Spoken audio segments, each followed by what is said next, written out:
बाइज़्ज़त साथी ज़िला सदर वसीम साहब, अमजद अब्बासी साहब, मोहतरम जनाब रिजवान अहमद साहब, मरगूब हुसन साहब, बिलाल साहब, मुस्तफ़ीद साहब, एहकाम साहब, राव शुएब साहब, नौफल रुमानी साहब, महताब चौहान साहब, पवन राव अम्बेडकर साहब और उत्तराखंड के मजलिस के सदर जनाब नैयर काज़मी साहब, मेरे गयूर नौजवानों, बुजुर्गान कौम और मिल्लत, मेरी इज़्ज़तदार माँ और बहनों, सबसे पहले मैं आप तमाम का शुक्रिया अदा करता हूँ कि आपने अपना कीमती वक्त निकाल कर आज के इस जलसे में शिरकत की और यकीनन आप तमाम का यहाँ पर हज़ारों की तादाद में जमा होना इस बात का पैगाम देता है कि इंशाअल्लाह ताला आप तमाम मजलिस इत्तेहादुल मुस्लिमीन की कामयाबी और कामरानी के लिए जो मेहनत और जुस्तजू कर रहे हैं, इंशाअल्लाह ताला आने वाले विधानसभा असम्बली के इंतखाबात में ज़रूर मजलिस इत्तेहादुल मुस्लिमीन के तमाम उम्मीदवारों को आप अपनी दुआओं से, अपनी सरपरस्ती से और अपनी वोट से कामयाब और कामरान करेंगे। मेरे अजीज दोस्तों और बुजुर्गों, ये मेरी खुशकिस्मती है कि मैं दोबारा अल्लाह सुब्हानहू तआला ने मुझे इस तारीखी सरजमीन पर आने का मौका दिया और अल्लाह ने मुझे ये एजाज़ बख्शा कि मैं एक ऐसी गयूर सरजमीन पर बसने वाले गयूर अवाम से कुछ अपनी दिल की बात उनके सामने रख सकूं। यकीनन ये तारीखी जगह है जहां से हमारे उलमाए कराम ने अंग्रेज़ों के खिलाफ ना सिर्फ जिहाद का फतवा दिया बल्कि इस मुल्क को 200 साल की अंग्रेज़ों की गुलामी से अगर छुड़ाने का किसी ने काम किया तो इसी सरजमीन पर बसने वाले वो मोअज़्ज़िज़ उलमाए कराम थे जिन्होंने इस मुल्क को अंग्रेज़ों की गुलामी से आज़ाद कराने के लिए एक बहुत बड़ा अहम रोल अदा किया। मैं अल्लाह से दुआ करता हूँ कि अल्लाह सुब्हानहू तआला हमारे उन तमाम जय्यद उलमाए कराम को, उन मरूमीन को अल्लाह उनकी मग़फ़रत करे, अल्लाह उनकी ख़बर को कुशादा फरमा दे, अल्लाह उनके दर्जात को बुलंद फरमाए और अल्लाह सुब्हानहू तआला हम तमाम को उनका नेक नेमुल बदल बनाए, क्योंकि आज हमारा वतन अजीज़ फ़िरक़ा परस्ती की लहर में डूबा हुआ है। आज हमारा वतन अजीज़ नफ़रतों की फ़िज़ाओं में डूबा हुआ है। इसीलिए हमारे बुज़ुर्गों के क़ुरबानियों को हमको सामने रख कर दोबारा हमको जद्दोजहद का आगाज़ करना है और जहाँ पर हमारे बुज़ुर्गों ने इस मुल्क को अंग्रेज़ों की ग़ुलामी से आज़ाद करवाया, मैं आपसे अर्ज़ करने आया हूँ कि आज मौजूदा दौर में हमको हमारे मुल्क में जो नफ़रतों की फ़िज़ाओं में इजाफ़ा किया जा रहा है, जो भेदभाव किया जा रहा है, एक तरीक़े से हुकूमतें अक़लियतों को दबाने और कुचलने की बातें कर रही हैं। आज हमको दोबारा एक जद्दोजहद का आगाज़ करना पड़ेगा ताकि इस मुल्क को हम फ़िरक़ा परस्ती के जहर से पाक कर सकें, ताकि हम इस मुल्क को मुसलमानों की नफ़रत से पाक कर सकें, ताकि हम इस मुल्क की जो यहाँ पर हमारे बुजुर्गों ने आज से 70, 75, 80 साल पहले हमारे बुजुर्गों ने नारा दिया था कंपोजिट कल्चर का, इंडियन नेशनलिज्म का, आज हमको उस इंडियन नेशनलिज्म को बहाल करना है। आज हमको और आपको मिलकर अगर हम खराजी अकीदत पेश करना चाहते हैं रेशमी रूमाल के तहरीक के बानियों को, तो अल्लाह अगर उनकी रूहों को जबान देगा तो रेशमी रूमाल तहरीक चलाने वाले बुजुर्गों की रूहें हमको आज पुकार पुकार कर कह रही है कि हमने अपना सब कुछ कुर्बान कर दिया। हमने माल्टा की जेलों में मुश्किलात और मसाइब और मुश्किलात का तूफान का सामना किया। आज वो हमसे पुकार रही है कि जो ताकतें आज इस मुल्क को इंडियन नेशनलिज्म के बजाय हिंदू नेशनलिज्म में डुबोना चाहती है, हमको इंडियन नेशनलिज्म को कामयाब करना है, हमको कॉम्पोजिट कल्चर को बरकरार रखना है, क्योंकि यही हमारे बुजुर्गों ने पाकिस्तान की बनाने की मुखालिफत इंडियन नेशनलिज्म पर की थी, कॉम्पोजिट कल्चर पर की थी। मेरे अजीज दोस्तों और बुजुर्गों, मेरी आपसे एक ही गुजारिश है कि हमको इंडियन नेशनलिज्म को कामयाब करना है। नरेंद्र मोदी हिंदू नेशनलिज्म की बात करते हैं, हम इंडियन नेशनलिज्म की बात करते हैं। यहाँ पर मौजूद जो मोदी के चाहने वाले मीडिया के चमचे हैं वो जरूर हमसे सवाल करेंगे कि असदुद्दीन ओवैसी, तुम ये बताओ कि मोदी ने कहाँ कहा था हिंदू नेशनलिज्म की बात।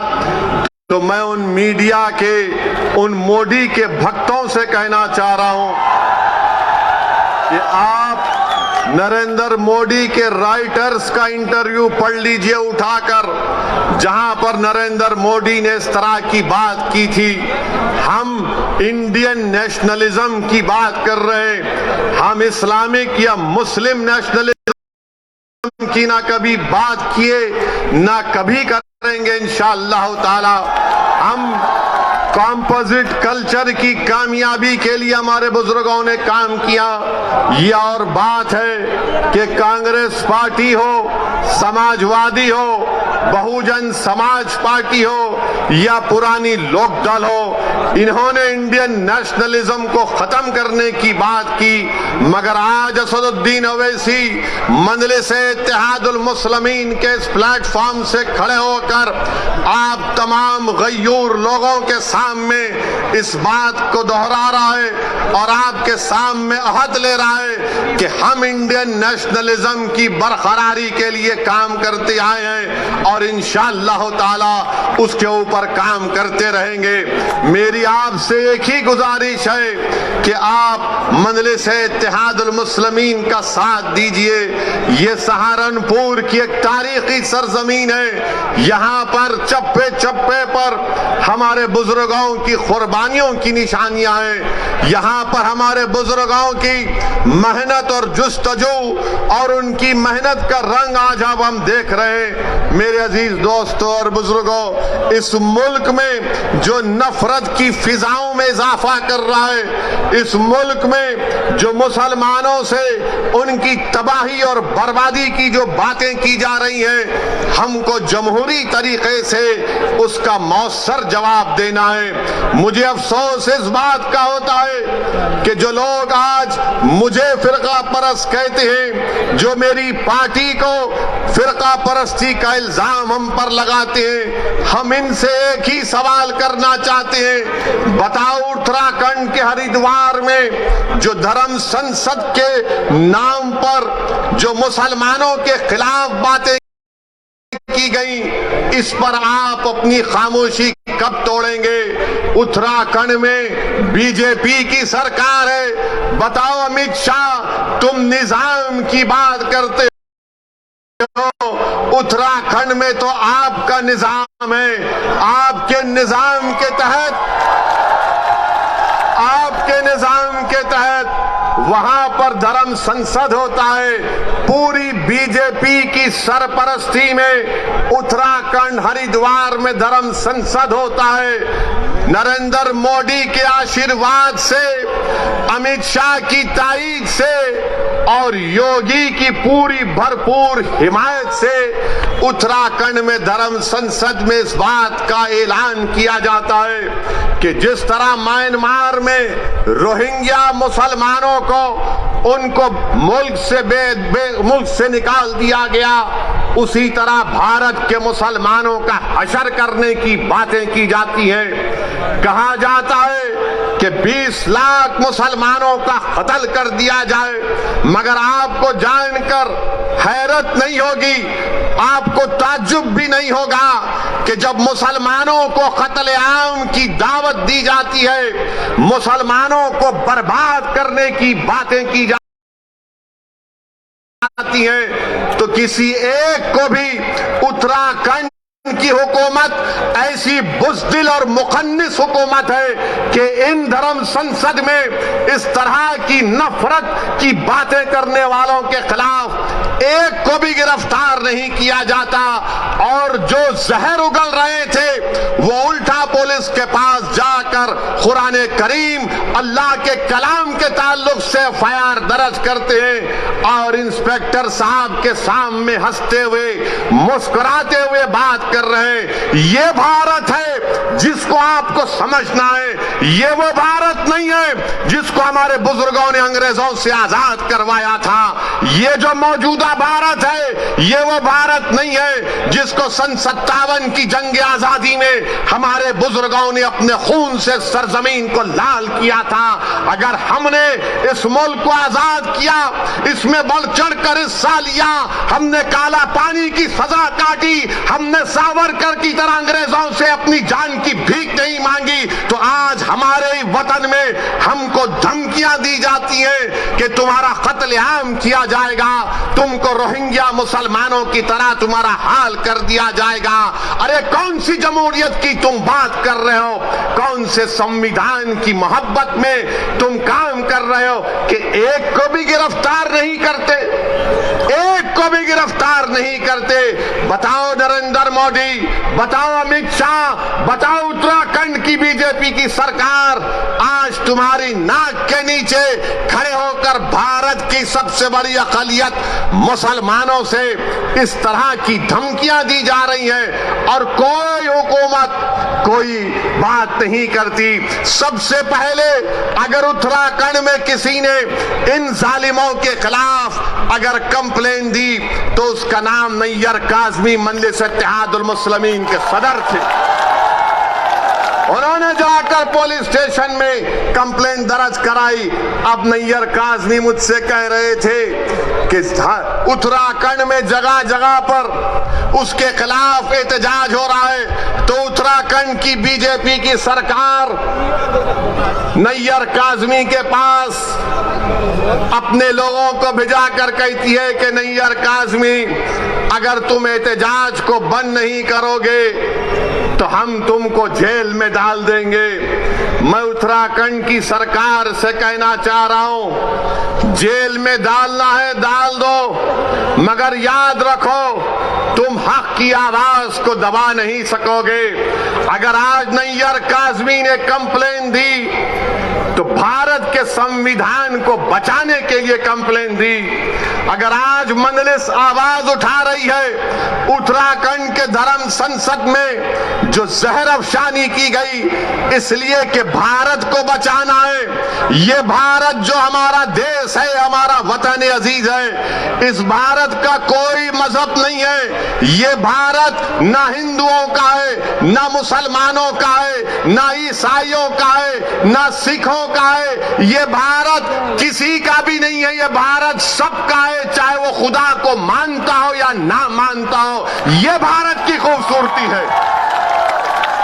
बीजेपी इसको सिर्फ एक मजहब से जोड़कर ये बताना चाहती है कि ये मुल्क सिर्फ एक मजहब का है या एक आरएसएस की आइडियोलॉजी के मानने वालों का है। आरएसएस वालों, तुम क्या एक मिसाल पेश कर सकते हो कि मुल्क की जंग आजादी में तुम्हारे कौन से लोगों ने अंग्रेजों के खिलाफ आजादी में हिस्सा लिया? क्या तुम्हारे किसी एक लीडर का तुम नाम बता दो? अरे तुम तो अंग्रेजों से मिले हुए थे। तुम्हारे उस वक्त के सर संचालक ने कहा था, तुम्हारे उस वक्त के सर संचालक ने कहा था कि आजादी की लड़ाई में हिस्सा मत लो। नाम लो मैं उनका। मेरे अजीज दोस्तों और बुजुर्गों, आज आरएसएस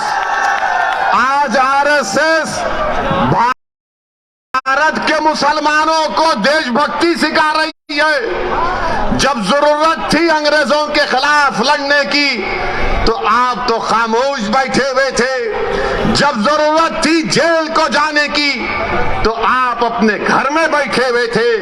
अरे हमने हर मैदान में इस मुल्क को अंग्रेजों की गुलामी से आजाद करवाया। नरेंद्र मोदी की जबान से आप कभी नहीं सुनेंगे कि आरएसएस ने इस मुल्क की आजादी के लिए अपना खून या पसीना बहाया। नरेंद्र मोदी बात करेंगे औरंगजेब की, नरेंद्र मोदी बात करेंगे शिवाजी की। नरेंद्र मोदी कभी बात करो सन 57 की जंग आजादी में। बताओ ये लोग आज जो नफरत फैला रहे हैं इनका क्या रोल रहा? इनका कोई रोल नहीं रहा। बात करते हैं तो जिना की बात करते हैं। अरे इसी सरजमीन से हमने 2 नेशन थियरी को रिजेक्ट किया, मुस्तरद किया। हमने इंडियन नेशनलिज्म और कॉम्पोजिट कल्चर की बात की थी। अगर आज हम यहां पर सहारनपुर में है, देवबंद में है, गंगा में है तो वह जिना के पैगाम को ठुकराने की सबसे बड़ी जीती जागती मिसाल है। मगर इनको सिर्फ जिना याद आता है। समाजवादी को भी आजकल जिन्ना याद आ रहे हैं। अखिलेश को भी जिन्ना जबान पर चढ़ गया। बीजेपी के तो दिलो दिमाग पे चढ़ता ही रहता है। मेरे अजीज दोस्तों और बुजुर्गों, एक और धर्म संसद हुआ छत्तीसगढ़ में। कांग्रेस ने कहा जब बीजेपी कर सकती है तो हम क्यों पीछे हटे। कांग्रेस की सरकार छत्तीसगढ़ में, वहां पर धर्म संसद होता है और उस छत्तीसगढ़ रायपुर के धर्म संसद में कांग्रेस का कैबिनेट रैंक का मंत्री बैठा हुआ है।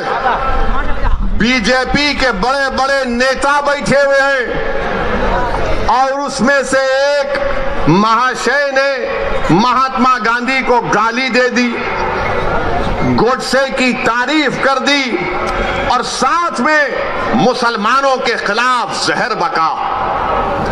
उसी धर्म संसद में यह भी कहा गया, अगर मैं कहूं आपके सामने तो यकीनन मुझे कहना पड़ेगा क्योंकि रिकॉर्ड है। रिकॉर्ड में उस रायपुर के धर्म संसद में क्या कहा गया, उसमें एक मोहतरमा भी थी। उनको मिसेस नहीं बोल सकते, उनको मोहतरमा कहना पड़ेगा।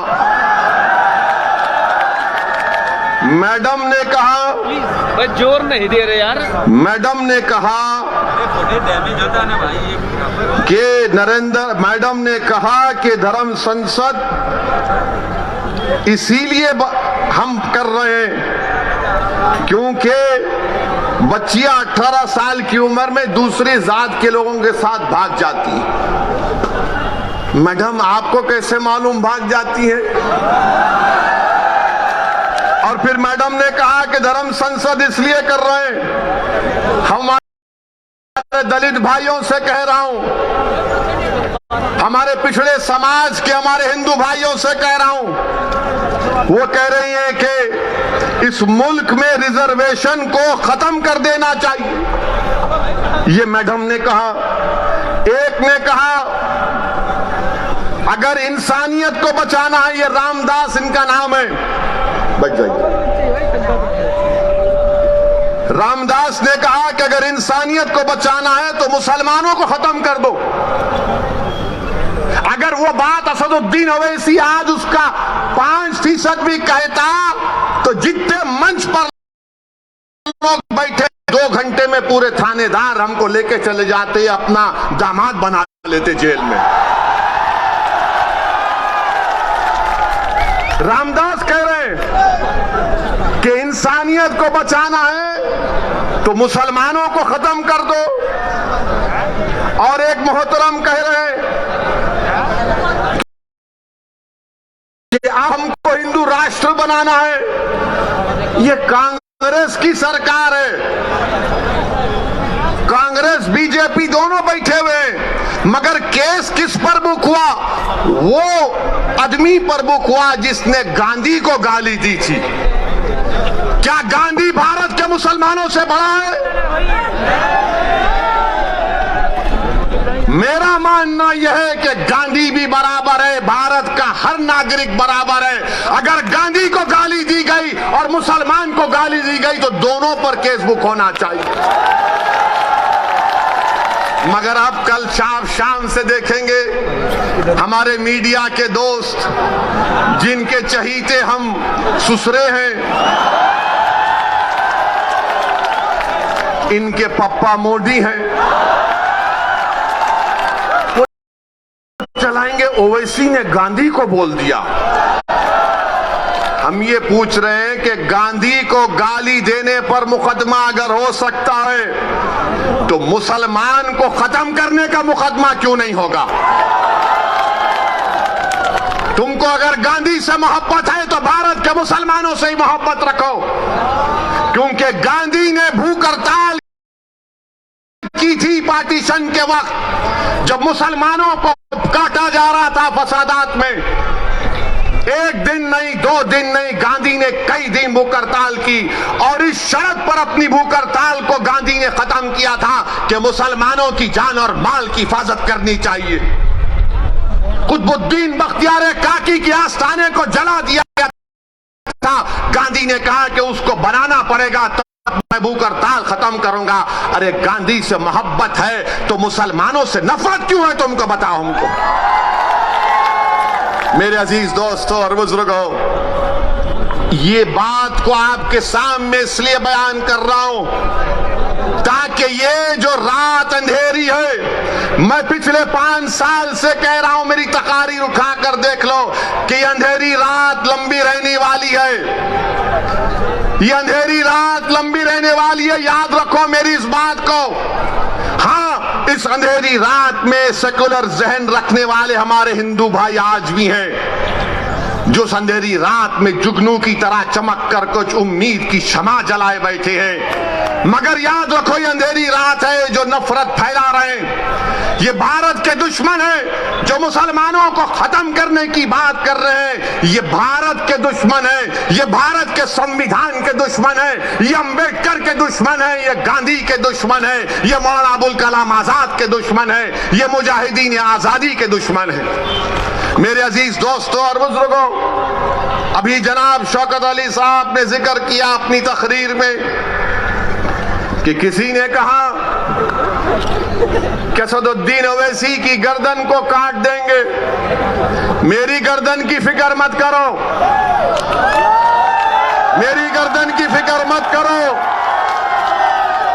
मैंने तो अशहदु अल्ला इलाहा इल्लल्लाह व अशहदु अन्ना मुहम्मद रसूलुल्लाह कहकर अपनी जान को अपने रब के हवाले कर चुका हूं।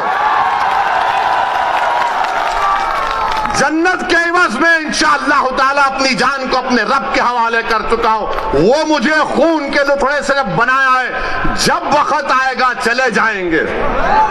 कोई नहीं टिकेगा इस दुनिया में, कोई नहीं टिकेगा। बड़े बड़े वजीर आजम आए, सबको जाना पड़ा, कितने प्रधानमंत्री आए, सबको जाना पड़ा, मैं भी जाऊंगा। तुम अपनी फिक्र करो, तुम अपनी फिक्र करो कि मेरी गर्दन काटेंगे। गर्दन काटने से क्या हक की आवाज दब जाएगी? क्या गर्दन काटने से सच्चाई छुप जाएगी? क्या गर्दन काटने से जालिम के खिलाफ आप लोग नहीं लड़ेंगे? क्या गर्दन काटने से आप मजलूमों का साथ नहीं देंगे? क्या गर्दन कट जाने से आप इन जालिमों के खिलाफ एक शीशा पिलावी दीवार नहीं बनेंगे?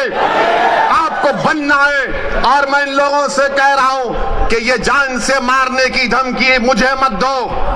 मैं जब 12 साल की उम्र का था, जब से अपने घर के सामने ये संघ परिवार के लोग हमारे घर के पास आकर नारे लगाते थे, मेरे छोटे भाई अकबर भी इसको जानते हैं, जिस पर हमारे घर के सामने आते थे और नारा लगाते थे कि मुसलमान कब्रिस्तान या पाकिस्तान। 15-20 लोग आते थे, हमारे एक ताया थे, वो जब भागते थे तो पूरी अपनी चप्पलें छोड़कर भाग जाते थे। मेरी गर्दन की अहमियत मत करो, भारत की फिक्र करो। भारत असदुद्दीन अवैसी से बड़ा है। भारत का कंपोजिट कल्चर हमारा कीमती खजाना है, इसकी हिफाजत करो। ये जो धर्म संसद में मुसलमानों के खिलाफ नरसिम्हार की जो बात कर रहे हैं, उनके खिलाफ तो कोई बोलो। अमित शाह तुम देश के होम मिनिस्टर हो, बोलो नरेंद्र मोदी तुम देश के प्रधानमंत्री हो। तुम क्या मुसलमानों के प्रधानमंत्री नहीं हो? बताओ नरेंद्र मोदी, बताओ अमित शाह, क्या तुम होम मिनिस्टर नहीं हो मुसलमानों के? बताओ कांग्रेसियों, क्या तुम मुसलमानों की हिफाजत का जिम्मा नहीं लिए संविधान के तहत? कोई नहीं बोलेगा। मगर जब इलेक्शन आएगा उत्तर प्रदेश का, तो एक मुसलमान से डर दिखाएगा, एक बीजेपी का डर दिखाकर मुसलमानों को बेवकूफ बनाकर और हासिल करेंगे।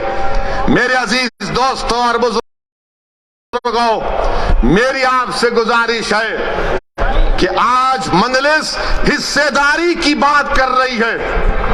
मजलिस उत्तर प्रदेश की सियासत में 19% मुसलमानों की हिस्सेदारी की बात कर रही है। अगर मैं हिस्सेदारी की बात कर रहा हूं तो Samajwadi party, BSP, Congress, BJP, RLD, सबके पेट में दर्द शुरू हो जाता है। क्यों दर्द शुरू होता है? वो नहीं चाहते कि मुसलमान बराबरी पर आ जाए, वो ये चाहते हैं कि मुसलमान दरी बिछाता रहे, दरी बिछाता रहे, दरी बिछाता रहे। वो ये चाहते हैं कि मुसलमान दरी बिछाता रहे, उसको बेशर्म किया जाए, मगर उसके मुकद्दर में दरी बिछाना है। मैं तुमसे कह रहा हूं कि दरी अब तुम नहीं बिछाओगे, तुम कुर्सी पर बैठोगे और राज भी करोगे इंशाअल्लाह ताला। तुम अपने मुकद्दर के फैसले आप कर सकते हैं। बरसों आपने समझा कि नहीं कांग्रेस का साथ देंगे, कांग्रेस हमारे मुकद्दर के अच्छे फैसले करेगी।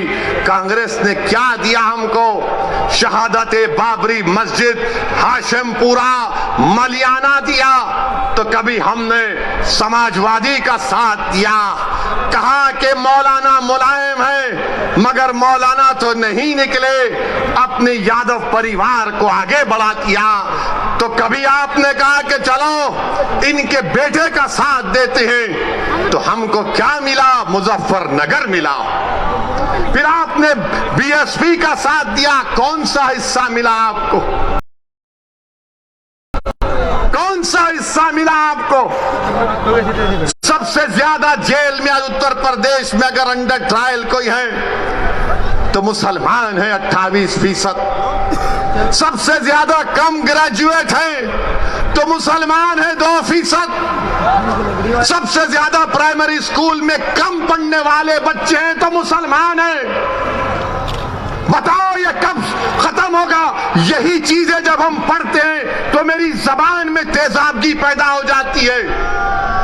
मेरे अजीज दोस्तों और बुजुर्गों, याद रखो मेरी इस बात को, कामयाबी लिखना ये अल्लाह का काम है, तुम्हारे हाथ में नहीं। अल्लाह अगर कामयाब करना चाहा तो अल्लाह आपके दिलों में मोहब्बत को डालेगा। मगर मेरी इस बात को याद रख लो, अगर नाइंसाफी का आप खात्मा करना चाहते हैं, मैं सहारनपुर की इस मुबारक और तारीखी सरजमीन में खड़े होकर आपसे हाथ जोड़कर अपील कर रहा हूं कि तुमने 60 साल कांग्रेस का, आरएलडी का, समाजवादी का, बीएसपी का साथ दिया। एक मर्तबा अपनी क़यादत को बनाओ, अपनी पार्टी को मजबूत करो, अपनी नेता को बनाओ जो तुम्हारे इशारे पर उठेगा, जिसकी दिलों में तुम्हारी मोहब्बत होगी, जिसकी जबान पर सपा, बीएसपी, कांग्रेस का डर नहीं होगा, उसकी जबान पर तुम्हारे इंसाफ के मुतालबे रहेंगे। वो तब होगा जब आप अपने वोट से मजलिस के उम्मीदवारों को कामयाब करेंगे और लखनऊ में उत्तर प्रदेश की विधानसभा को भिजाएंगे। लोग उठकर कहेंगे मेरे आज के इस भाषण के बाद के ओवैसी जज्बाती तकरीर तो करता है, मगर अगर मजलिस के 8-10 एमएलए विधायक जीत जाते हैं तो क्या होता है। 400 की विधानसभा में मुझे किसी ने कहा था, किसी एक सेकुलर पार्टी के एक शख्स ने पार्लियामेंट में मुझसे कहा था, अरे ओवैसी तुम उत्तर प्रदेश को जाते हो, गरम भाषण देते हो, मगर अगर तुम्हारे विधायक जीत जाएंगे तो क्या होगा। मैंने कहा सर अभी पार्लियामेंट में तकरीर है, आकर बैठिए। उस वक्त हमने कहा आइए बैठिए। बोले क्या बोलोगे? मैं 4-5 मिनट हम बोलते हैं, बैठकर देखिए मजा आएगा। हमारा अल्लाह ने हमको बोलने की सलाहियत दी और फिर उसके बाद हम जब बाहर निकले हमने कहा बताओ कैसा लगा? तो कहा अगर तुम्हारी तरह बोलने वाले उत्तर प्रदेश की विधानसभा में पहुंच जाएंगे तो उत्तर प्रदेश में मुसलमानों की सफों में इनकलाब बर्पा हो जाएगा और इनकलाब बर्पा होगा इंशाअल्लाह ताला, इंशाअल्लाह ताला इनकलाब बर्पा होगा। क्योंकि अब तक हमने अपनी जबानों को दबा कर रखा, अब तक हमने अपने दिलों में जो हमारी ख्वाहिशात थी, जो उमंगें थी, जो ख्वाबें थी, उनको दबा कर रखा। मेरे गय्योर नौजवानों, मेरे इज्जतदार कौम और मिल्लत के बुजुर्गों, उलमाए दीन से मैं आपसे गुजारिश कर रहा हूं कि इन ख्वाबों को पूरा उसी वक्त किया जा सकता है जब हम अपनी पार्टी के सियासी नुमाइंदों को कामयाब करेंगे। कोई उठकर बोलेगा ओवैसी मुसलमान अगर जीतेगा तो क्या सांप्रदायिकता को फायदा नहीं पहुंचेगा? मैं कहूंगा कि फिरका परस्ती खत्म होगी, फिरका परस्ती खत्म होगी अगर मुसलमानों के नुमाइंदे कामयाब होंगे। कोई पूछेगा कैसे? तो दैनिक भास्कर अखबार उठाकर देख लो आप। दैनिक भास्कर अखबार ने लिखा कि उत्तर प्रदेश में डीएम डिस्ट्रिक्ट कलेक्टर 28% ठाकुर हैं और ब्राह्मण समाज के हमारे भाई 22% हैं और 5% दलित और शेड्यूल्ड ट्राइब से। कितनी आबादी में हिस्सा होगा ठाकुरों का और हमारे ब्राह्मण भाइयों का? 15-16% के करीब होगा, मगर 50% डीएम उनके हैं, 50% डीएम उनके हैं। समाजवादी की सरकार हो, बीएसपी की सरकार हो या बीजेपी की सरकार हो, ठाकुर और ब्राह्मण विधानसभा में 25 से 27% नजर आएंगे और 19% मुसलमानों की हिस्सेदारी की मैं बात कर रहा हूं। नहीं, सांप्रदायिकता को फायदा मिलेगा, फिरका परस्ती बढ़ेगी। ये करेंगे तो बहुत अच्छा, ये दूध के नहले में हैं, ये बड़े पाकीज़ा हैं। और जब हम एक मजलूम कौम की इंसाफ की बात कर रहे हैं तो सब खामोश हो जाते हैं। मैं यहां पर हमारे हिंदू भाइयों से भी कहना चाह रहा हूं, असदुद्दीन ओवैसी और मजलिस किसी मजहब के खिलाफ ना थी, ना है, ना कभी रहेगी इंशाअल्लाह ताला। मैं यहां पर हमारे पिछड़े वर्ग के खास तौर से हिंदू भाइयों से कहना चाह रहा हूं, हमारे पिछड़े वर्ग के हिंदू भाइयों से कहना चाह रहा हूं, मेरी बात को आप याद रखो। आपको ठगा गया हिंदू एकता के नाम पर। पिछड़े वर्ग के हिंदू भाइयों से कहना चाह रहा हूं, मेरी बहनों से कहना चाह रहा हूं, आपको ठगा गया हिंदू एकता के नाम पर। और आपको क्या मिला? ठाकुरवाद आपको मिला, आपको ठाकुरवाद मिला। जिस तरह उत्तर प्रदेश के मुसलमानों को सेकुलरिज्म के नाम पर, समाजवादी के नाम पर वोट लिया गया, तो हमको क्या मिला? हमको यादववाद मिला, आपको ठाकुरवाद मिला। आओ मेरे पिछड़े वर्ग के हिंदू भाइयों, मैं तुम्हारे साथ काम करने के लिए तैयार हूं, मैं तुम्हारे साथ ठहर कर तुम्हारी लड़ाई लड़ने के लिए तैयार हूं। मैं हमारे दलित भाइयों से कह रहा हूं, मैं हमारे दलित भाइयों से कह रहा हूं, अगर आपको यह शिकायत है कि बीएसपी आपकी बात नहीं कर रही है, तो असदुद्दीन ओवैसी तुम्हारी बात करने तैयार है, तुम्हारे खिलाफ इंसाफ का मुतालबा करने के लिए तैयार है। और मेरे अजीज दोस्तों और बुजुर्गों, आप यहीं पर फिर ये लोग आके बोलते ओवैसी की तकरीर से हिंदू और मुसलमानों में नफरत की दीवार बढ़ गई। कौन सी मेरा जुमला है तकरीर का, निकाल के बताओ। कानपुर की मेरी एक तकरीर को 45 मिनट की तकरीर में 45 सेकंड निकाले ये आरएसएस के जाहिल लोग। बिल्कुल थम्स अप है। इनको सिर्फ 90 साल तक चड्डी पहन के लग फिराए थे, तो अचानक ख्याल आया यार 90 साल उम्र हो गई, पैंट तो पहन ले, तो पैंट पहना।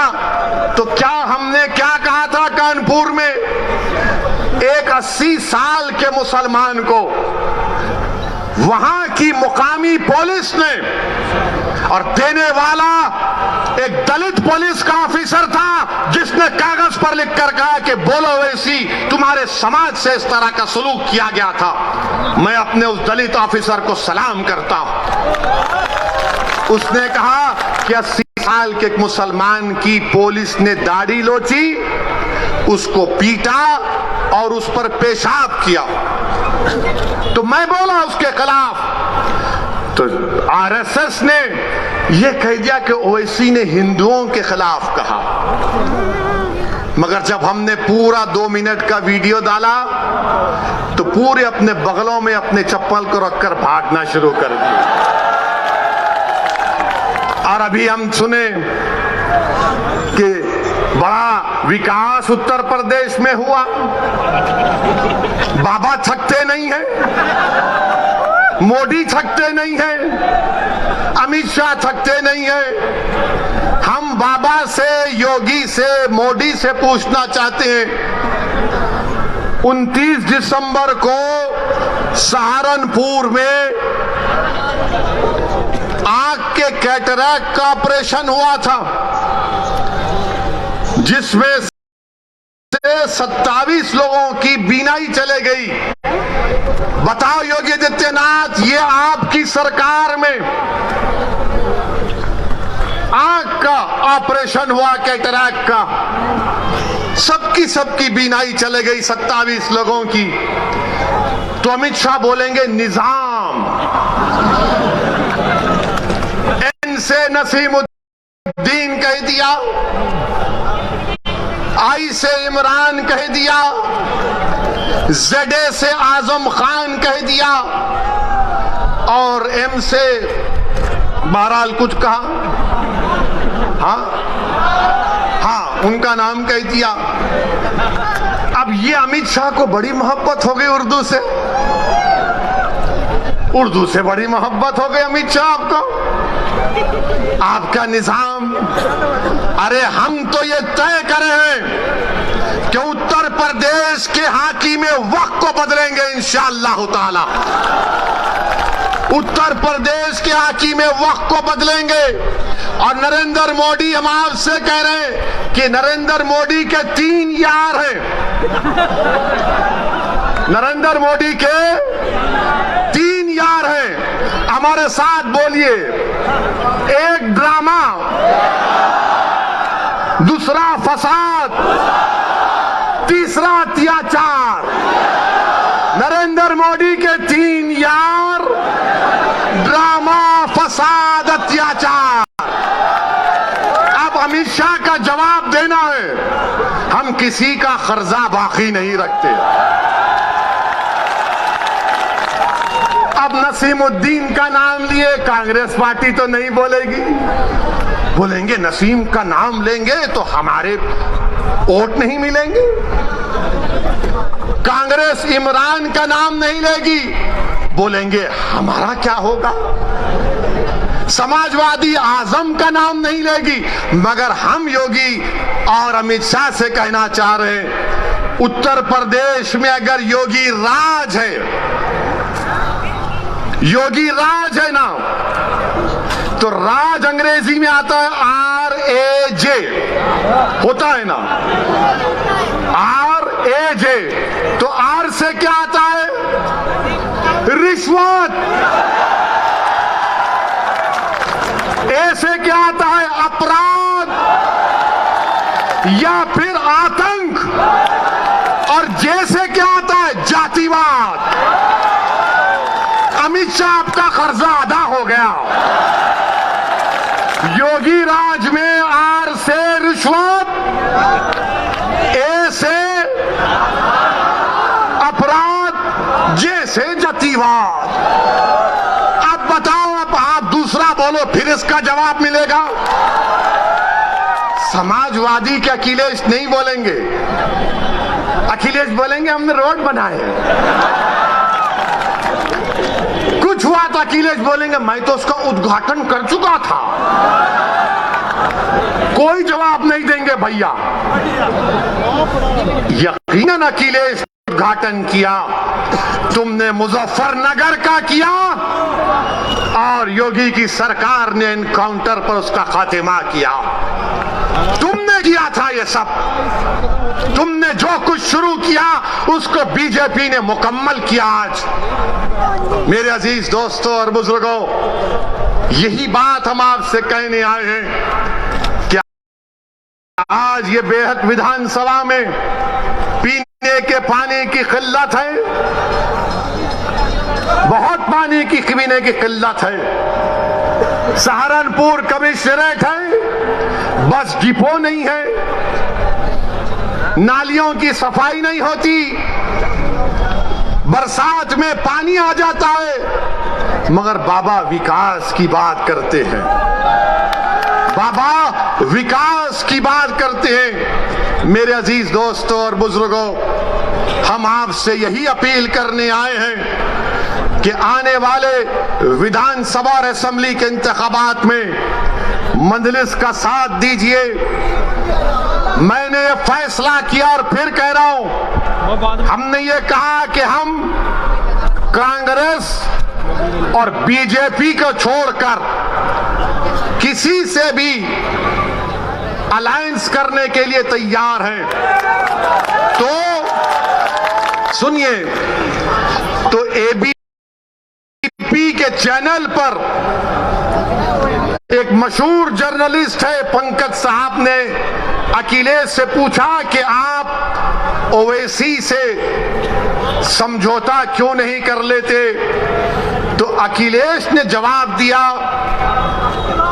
कि ओवैसी पर बहुत से इल्जाम लगते हैं। अखिलेश साहब, इल्जाम तो हम पर ही लगता है ना, आप पर तो कुछ नहीं लगता। River front